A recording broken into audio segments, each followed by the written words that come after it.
Welcome. In front of me is a Sony Xperia 1 Mark V, and today I'll show you how you can boot this device into recovery mode.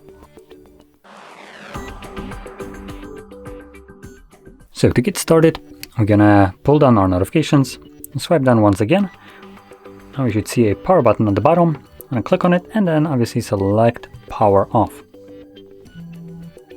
Now when the device turns off, hold your power button and volume down at the same time.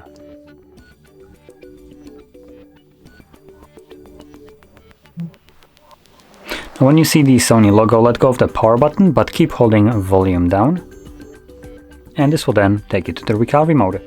Now in here you will use volume buttons either up or down to navigate respectively, up or down. And power button will be used to confirm whatever is selected. Now quickly going into the options that we have right here, we have reboot system now, which takes us back to Android. We have reboot to bootloader and enter fast boot mode. I believe both of these options do the same thing. I'm gonna check it out later though.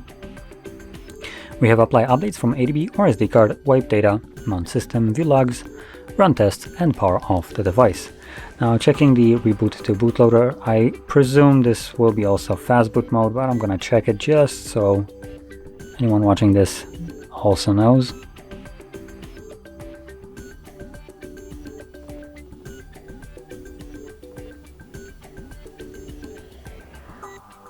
Well, it actually looks like the device is just booting up normally and not into bootloader or even fast boot mode. So there we go. That's, I guess, bootloader is also a means of getting back to your Android. Anyway, with that being said, if you found this very helpful, don't forget to hit like, subscribe, and thanks for watching.